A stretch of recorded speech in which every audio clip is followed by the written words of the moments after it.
People often think that starting a group practice is going to be a simple solution to growing and expanding their practice. However, I'm here to tell you today that it's not.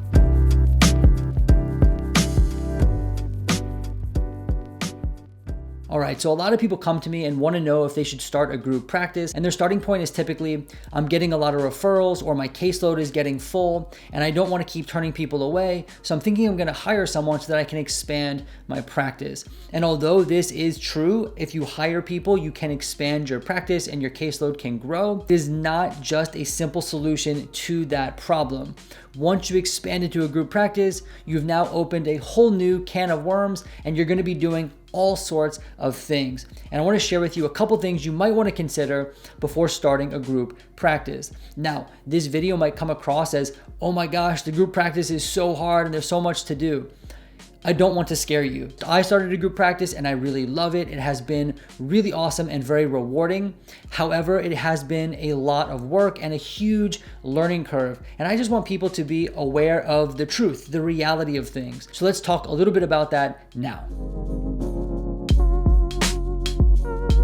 So I want to start just by going through a couple of things that will begin to happen if you do decide to start a group practice.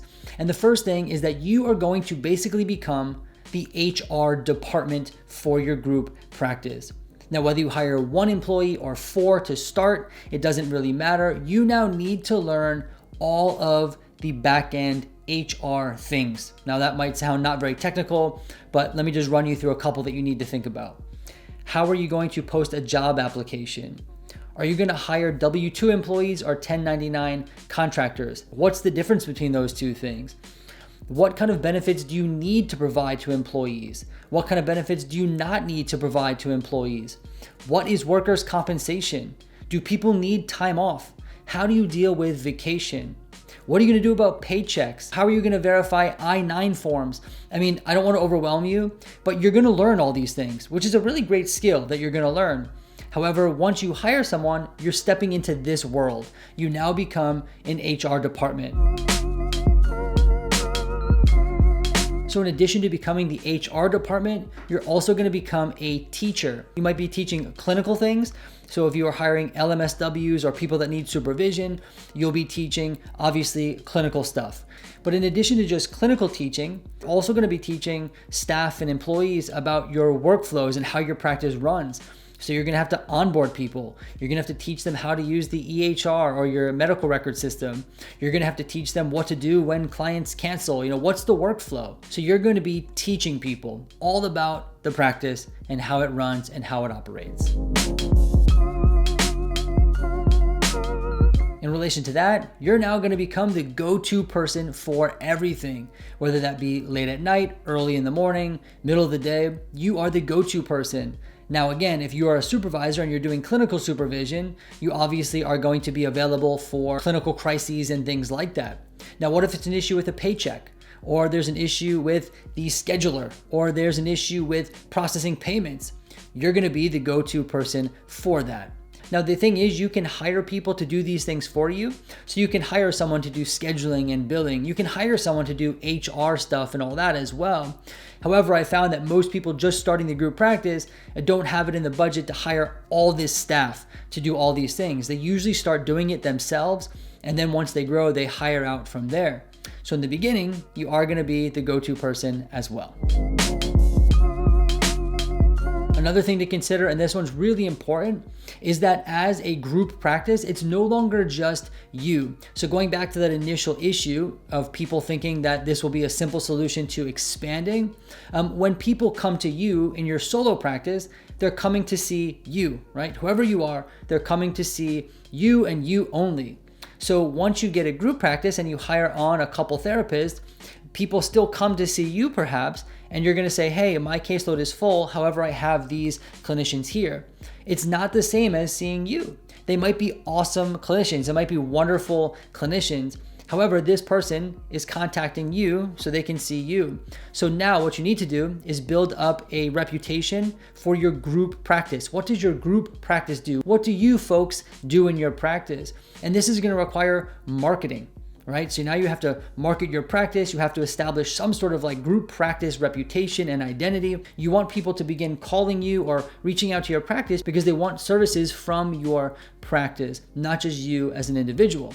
So now you become a marketing person as well. Another thing to be aware of is that when you start a group practice, you don't have all the same benefits as something like a hospital clinic or an IOP or a PHP.